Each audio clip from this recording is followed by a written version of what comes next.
आज के दौर में इतना हद से ज़्यादा गिर गया है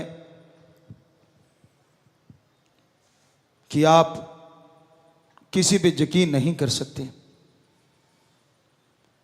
समय इतना तेजी से बदल रहा है, समय बहुत तेज गति से परिवर्तन की तरफ जा रहा है। वो परिवर्तन कैसा होगा, क्या होगा, ये तो राम जी जाने, वो ओम हरि परमात्मा जाने। लेकिन जो उसकी निशानियां हैं हमारे पवित्र वेदों में, जो हजारों लाखों करोड़ों साल पहले इस धरती पे आए, लिखे गए, तो वो निशानियां सारी वही होती जा रही हैं जो पहले भी कई बार हो चुका है। कितने बार हुआ होगा,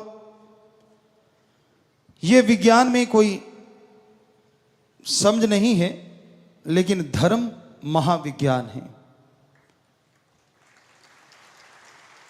हमने अपने पवित्र धर्मों में जितने भी पवित्र ग्रंथ है सबको पढ़ा। पवित्र वेदों में पवित्र रामायण है, महाभारत है, और सभी धर्मों के पवित्र ग्रंथ, महापुरुषों के वचन पढ़ के देखे। और शास्त्र नाम शाह मस्ताना जी दाता ने फिर अनुभव करवाया, महसूस किया। तो आपसे बोला कि वही चीजें जो महसूस की आपको बताएंगे। तो आदि काल से इस तरह जब प्रकृति में परिवर्तन आते हैं, आज इस धरती पे आ रहे हैं, आज इस त्रिलोकी में आ रहे हैं, सैकड़ों त्रिलोकियां हैं, और ये परिवर्तन सब जगह आए हैं। उनके अनुसार आने वाला समय बहुत ही बुरा है। हम कोई डराना नहीं चाहते, हमारा कोई इरादा आपको डराने का नहीं है। हमारा कहने का मतलब कि जो दिन गुजर गया शुक्र करो, और आने वाला दिन बुरा होता जा रहा है।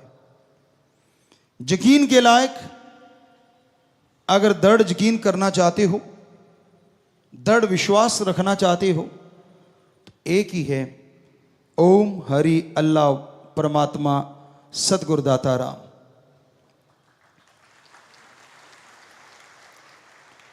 कहीं आप ये सोचो फलां आदमी ऐसा है, मैं उसके पांव छूऊंगा या मैं उसको सत्कार करूंगा तो शायद भगवान मिल जाए।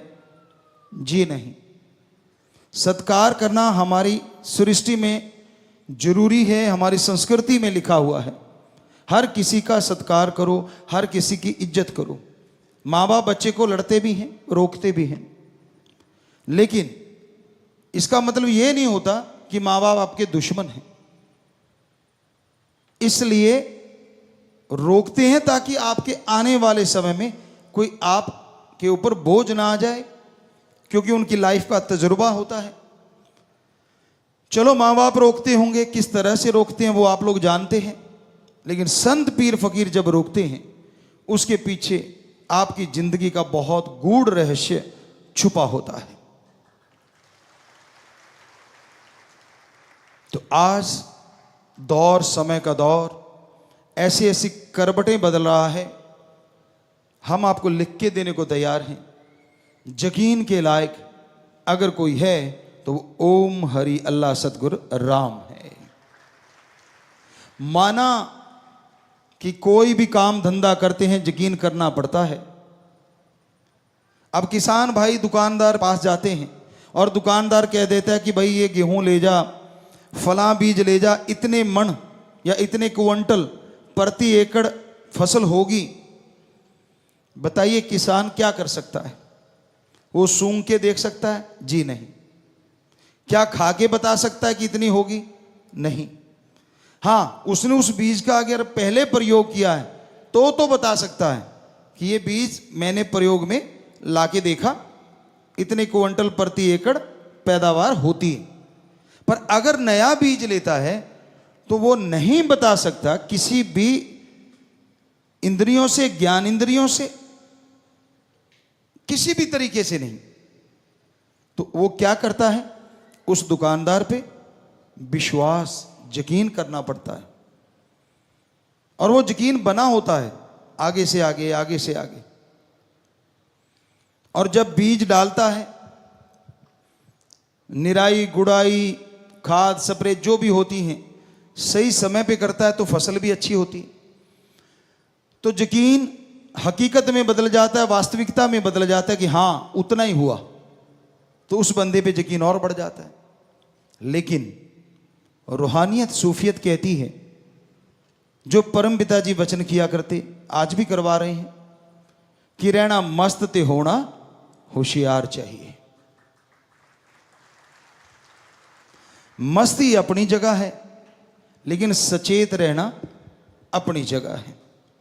जो आदमी आंखें बंद करके किसी पे यकीन कर लेते हैं, आज नहीं तो कल धोखा जरूर खा जाते हैं। समय का दौर ऐसा है। इसलिए हे मालिक के प्यारो, यकीन, दृढ़ यकीन तो सिर्फ एक पे ही रखना चाहिए, बार बार नहीं कहना चाहेंगे।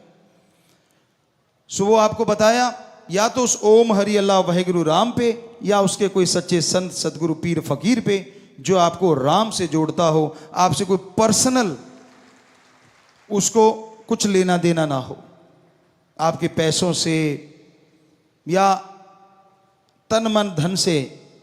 हाँ, मन से जरूर होता है। संत कहते कि मन को अच्छे कामों में लगा, बुरे कर्म मत कर, धन को अच्छे कर्मों में लगा, कार्य करता रहे और मेहनत की, कड़ा परिश्रम करके हक हलाल की कमाई कर, हार्ड वर्क कर। तो ये तो वो जरूर कहते हैं, पर उनको अपना कोई स्वार्थ किसी से नहीं होता। निस्वार्थ सेवा करता है सच्चा संत या उसकी औलाद, उसके भक्त। पर जब सेवा करते हो, किसी से मान बढ़ाई की इच्छा ना रखो। हम सेवा कर रहे हैं उस परमपिता परमात्मा की औलाद की, हम सेवा कर रहे हैं सृष्टि की, वो भी परमपिता परमात्मा की औलाद है। तो भलाई करने वाले भलाई किए जा, परवरदिगार मिलेंगे तू। भक्ति किए जा, जब भलाई किए जा, जब प्रेम किए जा, बेगर्ज निस्वार्थ भावना से। यहां गर्ज आ जाती है, वहां प्रेम खत्म होने लगता है। तो इसलिए बेहद जरूरी है दृढ़ यकीन परमपिता परमात्मा मालिक पे रखो। और सहजोबाई वाली बात जो आपको इतनी बार सुनाई हमने, उसको दिलो दिमाग में धार के रखो। निगाह में किसी दूसरे के लिए वो ख्याल नहीं होना चाहिए जो ओम हरि राम परमात्मा के लिए होता है, एक भक्त के लिए। हमारा कहने का मतलब ये नहीं कि रिश्तों में प्यार ना दो। जो रिश्तों में सही है, जायज है, वो प्रेम दो। भाई बहन का रिश्ता है, माँ बेटे का, बाप बेटे का, बेटी का, माँ बेटी का, तो जितने भी रिश्ते हमारे समाज में हैं, उनके प्रति जो कर्तव्य है, जो सही भावना है, वो रखते हुए आप सत्कार भी करो और प्रेम भी रखो। लेकिन हद से ना गुजर जाओ। जब आदमी हद से ज्यादा गुजर जाता है और उसके जब चोट लगती है, जब यकीन टूटते हैं, तो वो चोट को सहन नहीं कर पाता। आपने देखा होगा, समाज में देखा होगा, खुद महसूस किया होगा। छोटे से बच्चे को मां पालती है, पहले 9 महीने गर्भ में रखती है, कितनी उम्मीदें, कितना चाव होता है, पर दर्द भी बड़ा होता है। मां सहती भी बहुत है। बच्चा बाहर आता है, माँ बाप उम्मीद रखते हैं बड़ा होके ये ऐसे होगा, ऐसे होगा। मतलब अपने सुख के लिए कह लीजिए, या यूं कह लीजिए कि हमारी एक संस्कृति है, एक रीत है कि हाँ अब हम संभाल रहे हैं तो बुजुर्ग अवस्था में ये हमारा सहारा बनेगा, सीधी सी बात। लेकिन आज का दौर ऐसा आ गया है, बच्चा जवान होता है और उसकी भावनाएं अंगड़ाइयां लेने लगती हैं। गदा पचीसी उमरा जोर जवानी का, परमपिता दाता रहबर ने एक ये भजन बनाया कि एक दौर ऐसा आता है जिसमें आदमी को लगता है मैं ही सही हूं, बाकी सारी दुनिया गलत। तो उस दौर में वो अपने माँ बाप को, परिवार को कुछ नहीं समझता, उसके पर्सनल रिलेशन हो जाते हैं, यानी वो कहते हैं मेरे ही रिश्ते हैं, मेरे तक ही सीमित। तो भाई ऐसे समय में जब ऐसा कुछ हो रहा है तो कितनी चोट लगती होगी सच्चे माँ बाप के दिल पे, जिनको बच्चे एक पल में ठुकरा देते हैं। इसका मतलब ये नहीं कि रिश्तों में यकीन नहीं रखना, रखना तो पड़ेगा ही, लेकिन संस्कार अच्छे दो बच्चों को। संस्कार अच्छे दोगे तो वो नेक इंसान बनेगा। लेकिन सबसे बड़ी बात एक और भी है, संस्कारों के साथ सोहबत, संग, साथ का भी ध्यान रखो कि आप कैसी सोहबत करते हैं, आपका ध्यान कैसा है। जैसे आपके बच्चे हैं, कहाँ बैठते उठते हैं, हमने देखा है हीरे को कंकर बनते देर नहीं लगती। अगर वो बहुत हाई टेम्परेचर में रहने लग जाए और दबे हुए कंकर को हीरे बनते देर नहीं लगती अगर वो जौहरी के हाथ लग जाए, क्योंकि बहुत टेम्परेचर एक ऐसा डिग्री होता है जिसमें हीरा भी पिघल जाता है। और धरती से ही ये हीरे निकलते हैं, वो कंकर होते हैं, अनगढ़ होते हैं। और जब जौहरी की निगाह पड़ती है वो उसे तराश देता है, उसके एक एक कोण में, उसके रंग में, उसकी पॉलिश में ऐसा चमका देता है कि उसका मोल हजारों लाखों करोड़ों में चला जाता है। संग का रंग जरूर चढ़ता है, इसलिए बच्चों का ध्यान रखो, वो गलत सोहबत में ना चले जाएं। कितना भी बड़ा भक्त क्यों ना हो और कितना भी आम आदमी क्यों ना हो, इतिहास गवाह है ऐसे ऐसे लोग हुए जो बुरे कर्मों में बेहद मस्त थे, लेकिन किसी संत पीर फकीर की शरण में गए तो वो अव्वल दर्जे के भक्त बन गए, संत बन गए। और ऐसे ऐसे भी उदाहरण हैं कि माँ बाप बहुत बड़े भक्त थे, लेकिन उनके बच्चे गलत सोबत में पड़ गए और वो राक्षस बन गए। तो संग का रंग लाजमी चढ़ता है। जब आदमी किसी संग का हद से ज्यादा यकीन करने लग जाता है वो गलत है। आज के दौर में, आज का समय आपको जैसे बताया बहुत ही भयानक है। आने वाला समय कैसा होगा ये तो राम जी जानते हैं, लेकिन जो अनुभव में आता है कि अच्छा नहीं है। नशे के दरिया बह रहे हैं, ईगो अहंकार के दरिया बह रहे हैं, पैसा भगवान हुआ पड़ा है। और सोहबत में जब आदमी गलत में पड़ता है अच्छे बुरे की पहचान नहीं रहती। इसलिए हम आप सबसे हाथ जोड़ के यही प्रार्थना करेंगे कि हद से ज़्यादा यकीन एक पे किया जाता है, वो ओम हरि या उसका कोई सच्चा संत पीर फकीर है, वरना और किसी पे हद से ज़्यादा, एक हद तक एक सीमा है रिश्तों की, उससे ज़्यादा अगर यकीन कर बैठोगे तो कभी भी धोखा खा सकते हो। हमने ये देखा पीर फकीर की बात ना मानते हुए कई सज्जन ऐसा कर बैठते हैं और फिर पछताते रहते हैं।